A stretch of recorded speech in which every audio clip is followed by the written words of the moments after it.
구원받은 성도는 헌신해야 합니다 라는 제목으로 말씀을 전하려고 합니다.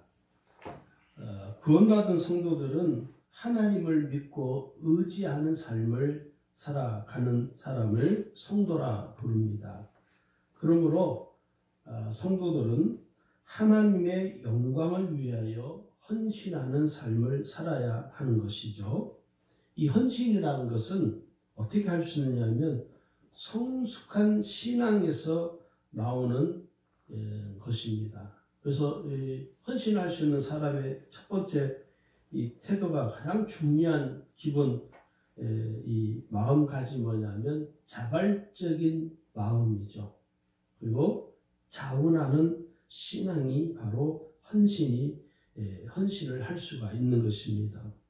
누군가가 강요를 해서 할 수는 있겠지만 그 헌신은 오래 못 갑니다. 제가 평신도 때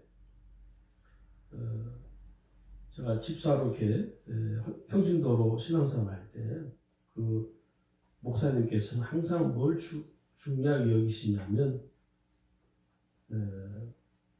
본인이 자원을 하느냐 안 하느냐를 굉장히 중요하게 여겼어요.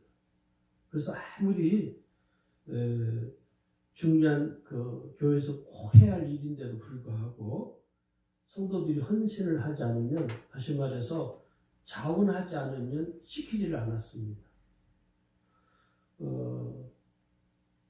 그때 제가 그런 마음이 들었습니다. 억지로 하는 사람을 봤어요. 억지로 하는데 하기는 하는데 본인이 너무 힘든 거예요. 본인이 그리고 기쁘지가 않은 거예요. 그 교회 나오는 하루하루가 너무 힘들어하는 거예요. 그래서 제가 그런 이야기 해드린 적이 있어요. 집사님, 그러면 하지 마세요. 당신이 안 해도 하나님은 또 다른 사람을 통해서 하실 거니까 당신이 이렇게 하는 것은 하나님이 기뻐하지 않습니다. 차라리 안 하는 게 낫습니다. 제가 그렇게 권면을 해드린 적이 있어요.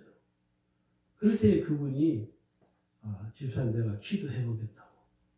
그리고 당신이 새벽기도 나오셔서 기도하시더만은 그 한 며칠 지난 다음에 그러는 거예요. 집사님, 제가 하나님께 회개했다고. 뭘 회개했습니까? 그랬더니 자기가 억지로 하는 것에 대해서 회개했다는, 이제는 기쁨으로 내 신앙을 가지고 내가 할 수 있겠다고. 그러고 난 이후부터는 그분이 교회에서 헌신하는 그 봉사하는 모습이 얼굴이 벌써 다른 거예요. 기쁨이 충만한 거예요. 여러분, 이 헌신이라는 것은 결론적으로 말씀을 드리자면 신앙입니다. 신앙. 신앙이 없으면 헌신을 할 수가 없고요. 신앙이 있으면 헌신을 하게 돼요. 근데 이제 어떻게 헌신을 하는 것인가, 어떻게 하는 것이 헌신인지를 몰라서 좀 헤매일 뿐이지, 오늘 말씀을 통해서 이 헌신에 대해서 여러분들이 좀 깨달으시기를 바랍니다. 왜 우리가 헌신을 해야 되는가? 왜 헌신을 해야 되느냐면 첫 번째 이유는 주의 은혜로 구원받았기 때문입니다. 내가 나의 옛 자아는 뭐냐면, 다시 말해서 예수 믿기 전에 나의 영적 상태는 어떤 상태이냐면 죄에 얽매여서 마귀의 종로로 다녀 살다가 하나님의 영원한 심판과 형벌을 받을 처지에 우리는 살고 있었던 자들입니다. 그것을 예수 믿기 이전의 삶이라고 그러죠. 그걸 우리는 성경적으로 표현하자면 옛사람이라고 그래요. 또 옛자아라고 그러죠. 그러니까 나의 옛사람은 어떤 사람이냐? 마귀의 죄에 얽매여서 마귀에게 종노릇 하며 살다가 영원한 형벌과 심판을 받는 죄인입니다. 이 영원한 심판을 받아야 할 나를 하나님께서 독생자이신 예수님이 내 죄를 대신해서 십자가에서 죽으심으로 나를 구원해 주신 것이죠. 그래서 이 구원의 은혜는 뭐냐면 하나님께서 죄인된 나에게 베풀어 주시는 은혜의 선물입니다. 여러분, 선물을 받으면 기분이 아주 좋잖아요. 그죠? 선물을 싫어하는 사람은 없거든요. 하나님께서 내게 구원의 은혜의 선물을 베풀어 주셨어요. 그러니까 내가 선물을 받았으니까 어떻게 합니까?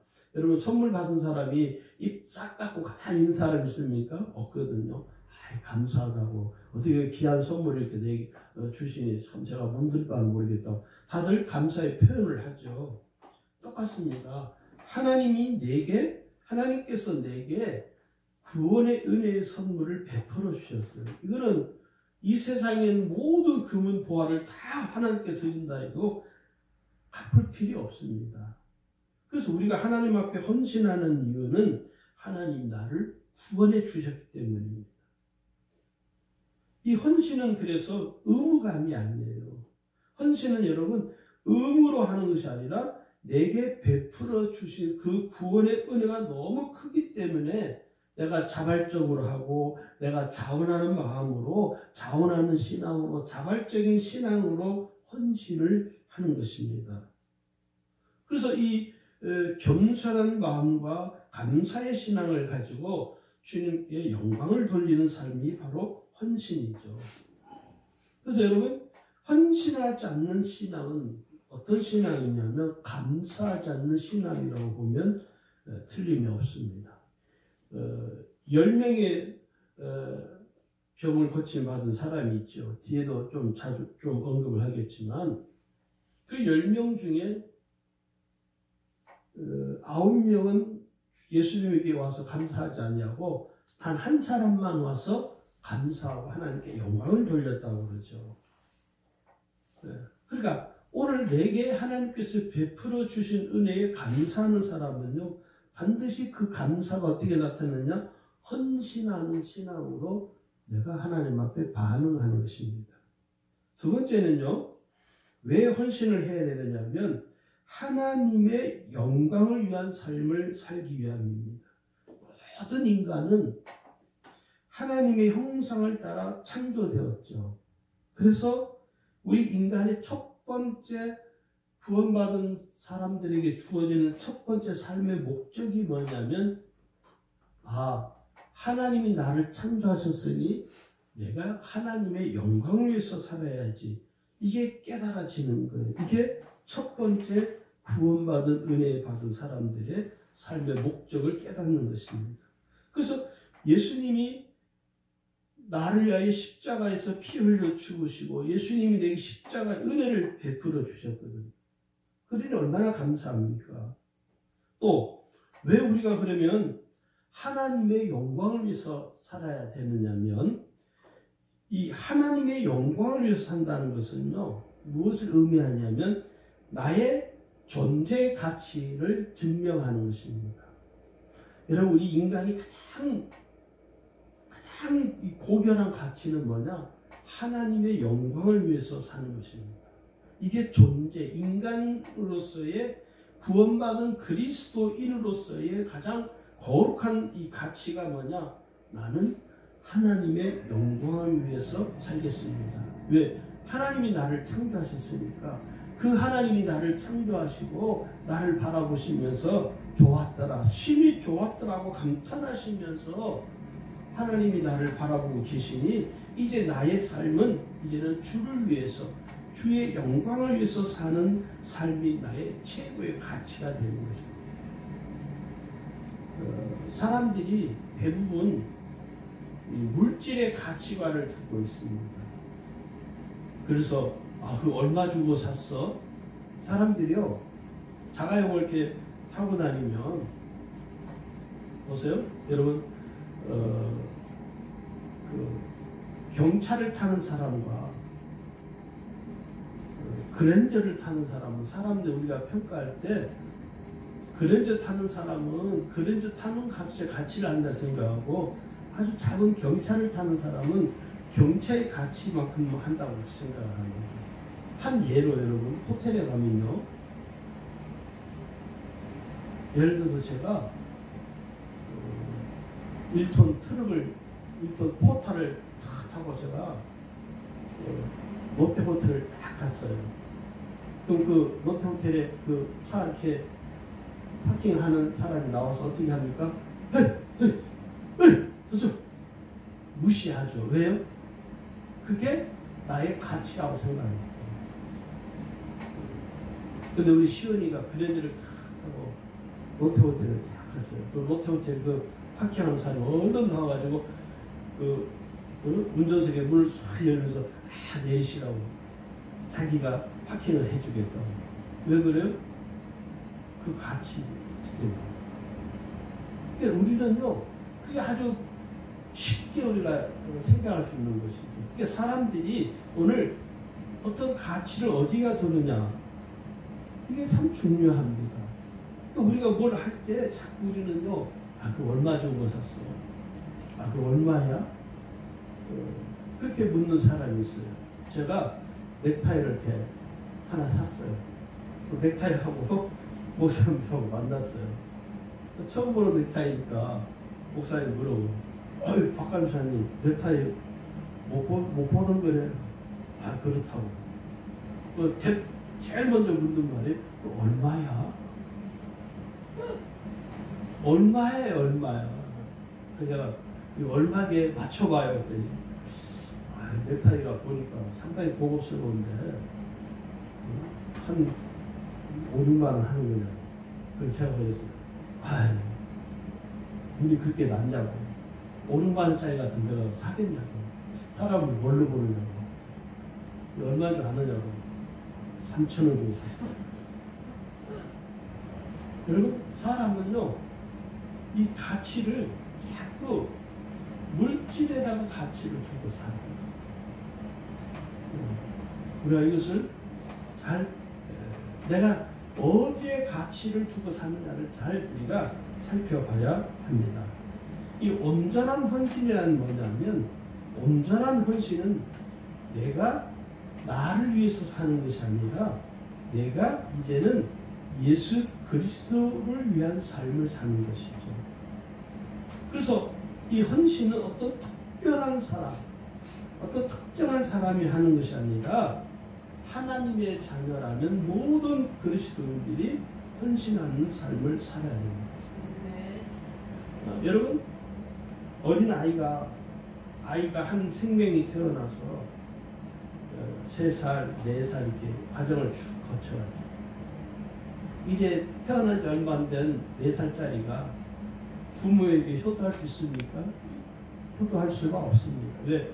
효도할 수 있는 상태가 안 되는 거예요. 그런데 자녀들이 3살, 4살 나이를 먹고 성장하면서 이제 어른이 되고 또 자기 스스로 나의 삶을 이제 내가 독립할 수 있다는 생각을 하게 되면 가장 먼저 해야 될 게 뭐냐면 부모에게 효도해야 돼요. 할렐루야. 별로 뭐 떨떠나신다고.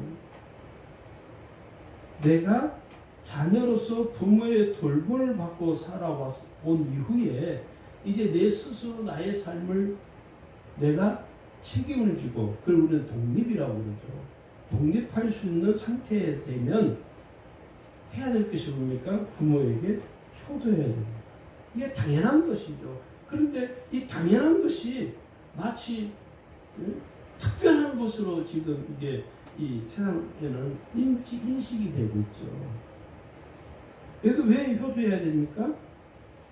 자녀인 나를 위해 고생하며 살아온 그 부모를 모른 척하거나 멸시한다면 그는 결코 사람이라고 할 수가 없죠. 헌신도 예외가 아닙니다. 헌신하는 것도 이와 저는 동일한 원리라고 봐요. 내가 하나님의 자녀로서 하나님의 돌봄을 받고 살아왔으면 이제는 내가 영적으로 성숙해지면 이제는 하나님 아버지를 위해 하나님 아버지께 내가 효도하는 삶을 살아야 됩니다. 이게 헌신이에요. 헌신. 그렇다면 이 온전한 헌신을 저는 오늘 우리가 읽은 본문에 있는 이 마가복음 14장 3절과 9절에 있는 이 옥합을 깨트려서 예수님의 머리에 붓는 이 여인을 좀 포커스를 맞춰서 말씀을 좀 하고 싶습니다. 성경에 보니까 3절에 보면 대단히 나병 환자라고 성경 기록이 되어 있죠. 그 시몬의 집에서 식사를 하고 계실 때 예수님에게 어느 누가 예수님에게 발 씻으라고 예수님의 발을 씻기거나 예수님을 이렇게 잘 좋은 자리로 안내하는 사람이 없었던 것 같아요. 그런데 3절에 보면 한 여자가 어떻게 합니까? 예수님께서 나병 환자 시몬의 집에서 식사를 하려고 할 때 한 여자가 예수님께 옥합을 깨트려서 예수님의 머리에 향유를 부었다는 거예요. 그 시대에는요, 집에 사람 귀한 손님이 오면 그 집안에 있는 사람이 그 손님에게 이 발을 씻기거나 또 손을 씻거나 하는 그런 풍습이 있었다고 그래요. 그런데 예수님에게 어느 누구도 와서 그렇게 하지를 않은 거예요. 그러니까 이 여인이 가장 먼저 예수님 머리에 향유를 붓고 예수님이 식사를 잘 하실 수 있도록 그렇게 한 것이죠. 그런데 문제가 뭐냐면 예수님의 머리에 향유를 붓는 그 여인을 향해서 비난하는 자가 있었다 하는 것이죠. 우리가 잘 아는 저 누구입니까? 가룟 유다이죠. 가룟 유다. 여기 보면 이렇게 말해요. 화를 냈다는 표현을 써요. 4절에 보시면 어떤 사람들이 화를 내어 서로 말하되 어찌하여 이 향유를 허비하는가. 비난하고 신란하고 정죄하는 것이죠. 그러면서 더 붙여서 하는 말이 5절에 가면 300데나리온에 팔아서 이것을 가난한 사람들에게 줄 것이지 왜 쓸데없는 짓을 하느냐 이렇게 여자를 막 정죄하는 것이죠. 이 여인을 정죄했던 이 가룟 유다는 어떤 사람이냐면 예수님의 12제자 중에서 돈을 관리하는 요즘 말로 말하면 총무 역할을 하는 제자예요. 이 제자가 이 가룟 유다가 볼 때는 이 여인이 하는 행동이 불필요하다고 생각을 한 거죠. 왜 저런 쓸데없는 짓을 할까? 왜 저런 짓을 하지? 이렇게 비춰줬다는 것이죠.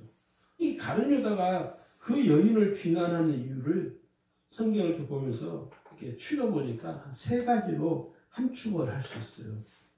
이 여인을 비난하는 이유가 뭐냐면 첫 번째는 가룟 유다는 예수님이 누구신가를 깨닫지 못하고 있는 것입니다. 여전히. 예수님의 제자이지만 예수님이 누구신가를 잘 알지 못하고 있는 상태에 있는 것이죠. 두 번째 이유는 이 가룟 유다는 항상 돈에 얽매여 사는 사람입니다. 돈에 묶여서 사는 것이죠. 물질에 묶여 사는 것이죠. 벌벌 떠는 것이죠. 이게 무서운 것입니다. 근데 자기 자신이 그것을 잘 인지하지 못합니다. 우리도 마찬가지거든요. 그 다음에 세 번째는 가룟 유다는 진정한 최고의 가치가 무엇인지를 잘 모르고 있다는 것입니다. 그러니까 가치 중심의 삶이 아니라 그냥 즉흥적으로 생각나는 대로 사는 것이죠. 이게 이 가룟 유다가 이 여인을 비난하는 이유입니다. 대부분 사람들은요, 자기 수준에서 생각해요. 여러분, 유치원 아이가 7살짜리가 이렇게 볼 때, 유치원 아이가 보는 이 생각하는 수준과 대학생이 생각하는 수준이 같을까요? 틀릴까요? 다릅니다. 갭이 크죠. 그러니까 다른 사람들을 우리가 어떤 바라볼 때 항상 자기 수준에서 생각하게 돼 있고 자기 수준에서 말하게 돼 있고 자기 수준에서 행동하게 되어 있습니다. 그게 오늘 우리의 실체이죠, 사실. 저는요, 감리사가 되기 전에는요, 솔직히 부끄럽지만 지방에 대해서 별로 관심이 없었습니다. 솔직히 말해서. 감리사 되기 전에는 저는요, 지방에 있는 교회를 위해서 기도를 열심히 하지 않았습니다. 부끄럽지만. 그게 내 수준인 거예요. 근데 감리사가 되니까 지방에 있는 교회들을 돌아보게 되는 거예요. 마음이 그냥 써져요. 그러니까 이게 생각하는 것이나 보는 것이나 말하는 것이 달라지는 것이죠. 감리사가 되니까 말도 더 조심하게 되는 거예요. 왜? 내가 책임을 져야 되니까. 감리사로서 지방회를 대표하는 우리 감리사로서 말 잘못하면 그거는 박영하 목사라는 개인의 말이 아니라 울산지방 감리사가 하는 말이 되기 때문에 말에 있어서도 아주 신중을 기할 수밖에 없는 거예요. 우리 행동하는 것도 박영하 목사로서 행동할 때하고 감리사가 되어서 행동하는 것이 벌써 다르다는 것입니다. 그러니까 이 보는 것이 또 생각하는 것이 달라질 수밖에 없다는 것이죠.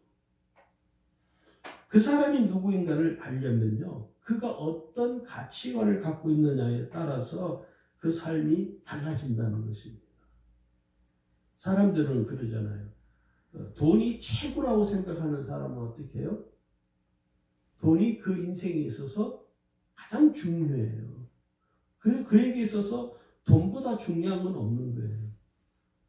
근데 우리는 예수님이 제일 중요하죠. 할렐루야. 예수님이 제일 중요한 거예요. 지금 코로나 바이러스, 정확하게 말하면 우한폐렴이죠. 이 우한폐렴, 이 코로나 바이러스 19, 그걸 또 뭐 정확한 뭐라고 그러죠? 질병 이름을 정확하게 쓰냐 안 쓰냐 가지고 또 서로 논쟁하더라고요. 정말 쓸데없는 짓이죠. 코로나 바이러스를 하든 코로나 19를 하든 그게 뭐가 그렇게 중요하다고. 사람들이요, 이 코로나 바이러스를 통해서 지금 우리가 혼돈스러워하는 게 있어요. 교회들이 혼돈스러워하는 게 뭐냐면 주일 예배를 어떻게 할 것이냐, 예배를 어떻게 할 것이냐, 교회 모임을 어떻게 할 것이냐에 대해서 목사들마다 다 의견이 다 다릅니다. 근데 여러분들도 이 부분에 대해서 잘 이해를 하시고 계셔야 되는 게 뭐냐면, 제가 우리 교회 밴드에도 글을 하나 올려놨습니다. 제가 쓴 글이 아니고 선흥목자교회 유기소 목사님이 쓰신 글인데, 저는 그분의 쓰신 글을 100% 동의하고 저도 같은 생각입니다. 우리가 뭐 우리 교회는 뭐 대형 교회가 아니기 때문에 뭐 인터넷 예배, 뭐 동영상 예배 들을 수 있는 형편도 안 되지만,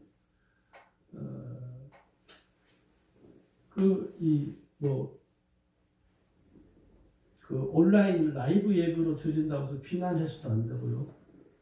또 교회에 모여서 예배 드린다고 비난해서도 안 됩니다. 누가 옳으냐는 없습니다. 이 문제에 대해서는. 누가 믿음이 있느냐 없느냐도 없습니다. 이 문제는. 왜 그러냐면 잘 아셔야 돼요. 이게 지금 우리가 예배를 드리는 것이 외부적인 핍박에 의해서 우리가 라이브로 드린다든가 예배를 숨어서 드리는 상황이 아니거든요. 우리는 핍박을 받아서 우리가 지금 숨어서 예배를 드리는 상황이 아니거든요. 내가 지금 살고 있는 대한민국이라는 이 공동체 안에서 국가 공동체 안에 살면서 지금 모든 대한민국의 국민들이 겪는 어려움을 우리도 다 겪는 것이죠. 그래서 이거는 누구 하나 예외가 없습니다. 그러니까 우리는 대한민국이라는 공동체의 일원이기 때문에 우리 교회가 우리는 대한민국 사람이 아니다, 그러면 온 천지 돌아다녀도 괜찮아요. 그죠? 신천지가 있는데도 가도 돼요. 근데 우리가 대한민국의 공동체 일원이에요. 그걸 우리는 국민이라고 그러죠. 국민. 대한민국의 국민으로서 우리가 마땅히 해야 될 게 뭡니까?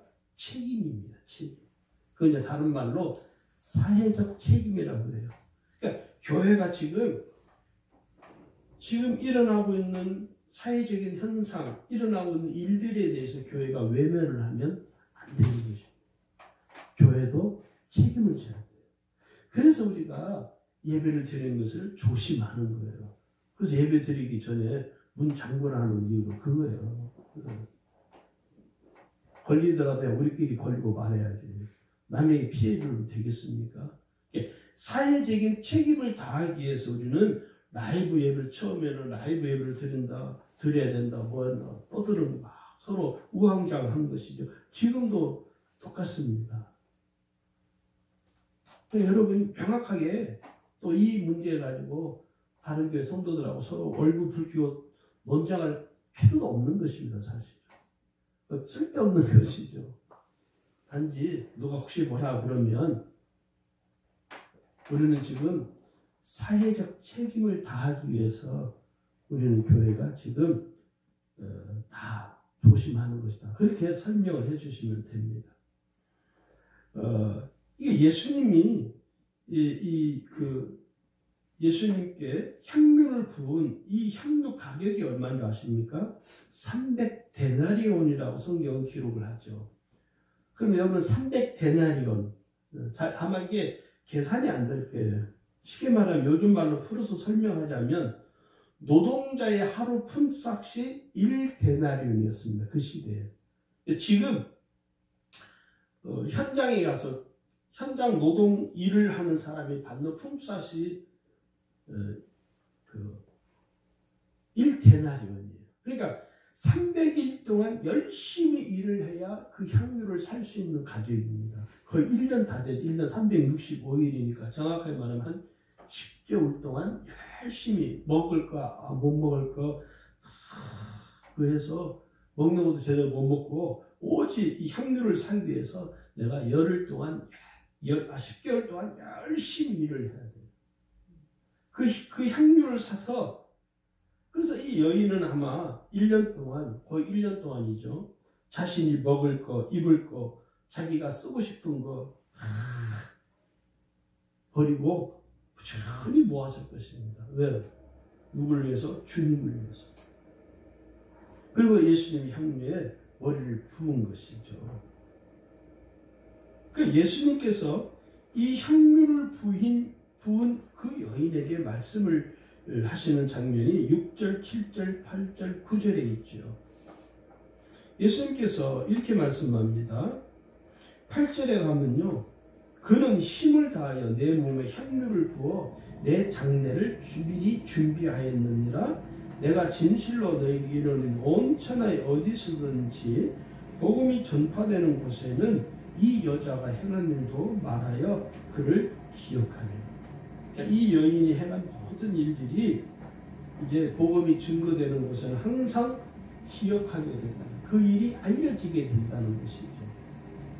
옥합을 깨뜨려서 이 향유를 예수님의 머리에 붓는 헌신을 한 이 여인에게 예수님께서는 일반 사람들이 들을 수 없는 그냥 큰 칭찬, 극찬을 하시고 그 여인을 축복하셨습니다.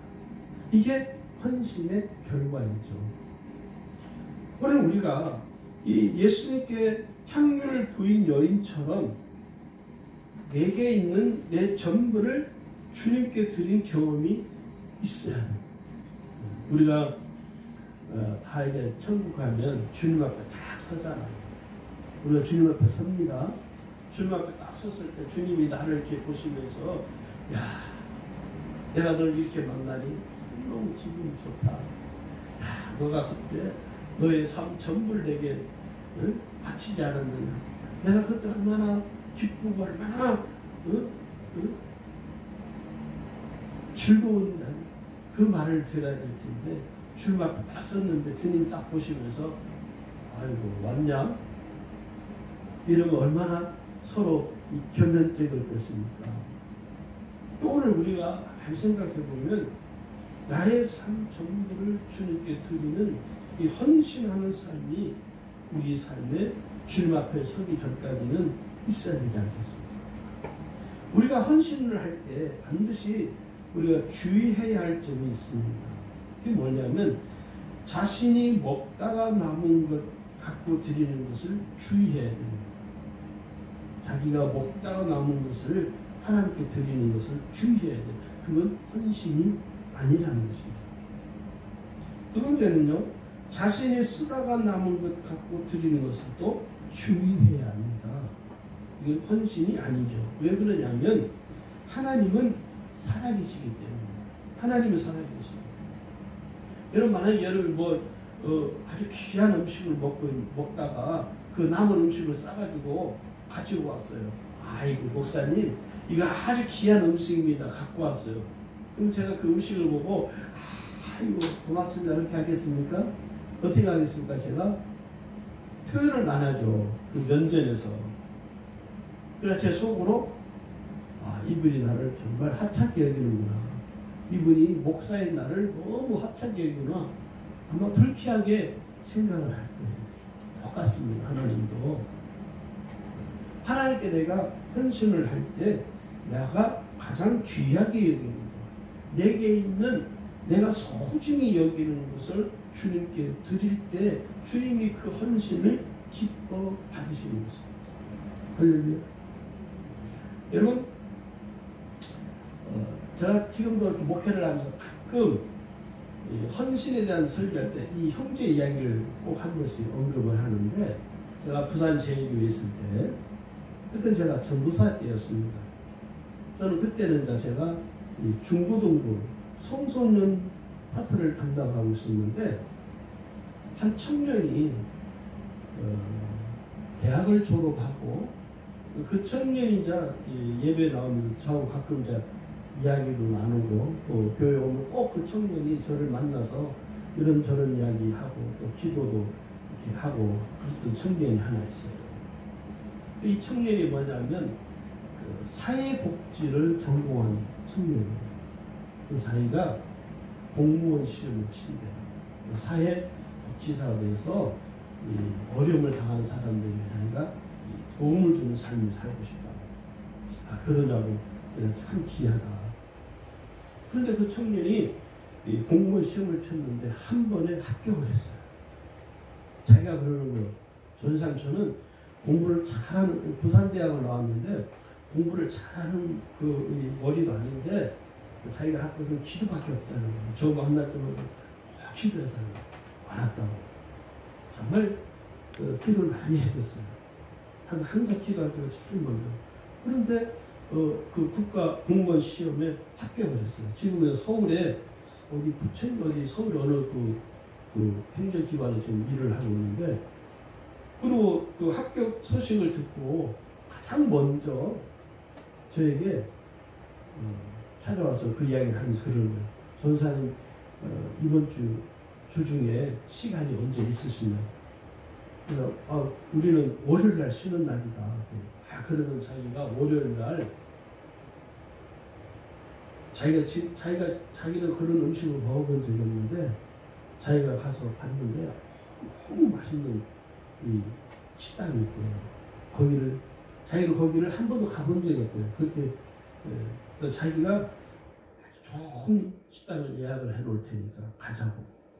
그래서 부산대학 앞에 있는 식당을 갔는데 거기가 어디냐면 그때 당시 이제 그 부산에 철판 볶음밥이 막 유행할 때예요. 가서 봤더니 정말 비싸더라고요. 그때 그 음식을 그 형제가 주문을 해서 가서 미리 예약해놓고 먹는데 제가 어떤 기분이 드냐면, 제가 그때 전도사 때인데 처음으로 이 청년한테 대접을 받는다는 느낌을 받았어요. 네. 처음으로 제가 교회 성도한테 이 귀한 식사 대접을 받은 거예요. 제가 먹으면서 그런 생각이 들더라고요. 이 형제가 나를 참 귀하게 여기는구나. 그래서 그 형제 보고, 형제 고맙다. 형제가 나를 이렇게 귀하게 여겨줘서 너무 고맙다 했더니 그 형제 하는 말인 거예요. 전사님 아닙니다. 너무 초라한데 전사님이 저를 위해서 마음을 다 해서 기도해 주고 저를 그렇게 귀하게 여겨주시니까 전사님이 저에게는 정말 귀한 분입니다. 지금도 이렇게 그 형제 생각하면 참 마음이 참 신앙이 참 좋은 그런 청년이에요. 그러니까 나를 귀하게 여겨주는 것이죠. 오늘 우리가 하나님 앞에 헌신하는 건요, 내가 하나님을 귀하게 여기는 것만큼 하나님께 헌신할 수 있습니다. 할렐루야. 이 여인도 마찬가지죠. 자신이 가장 귀하게 여기는 그 주님께 자기의 삶의 전부 다 마찬가지죠. 자기는 입을 거 먹을 거 먹지 않고 자기 거 챙기지 않고 그것을 거의 1년 동안 300데나리온을 가지고 향유, 가장 귀한 것이거든요. 그 시대에도 그 귀한 것을 구입을 해서 예수님 머리에 붓고 예수님을 위해서 예수님 기꺼이 자기를 드리는 것이죠. 이게 오늘 우리가 본받아야 될 우리의 삶의 태도라고 믿습니다. 저는 우리 주님에게 모든 성도들이 하나님께 헌신하는 이 헌신을 너무 크게 생각하시면 안 돼요.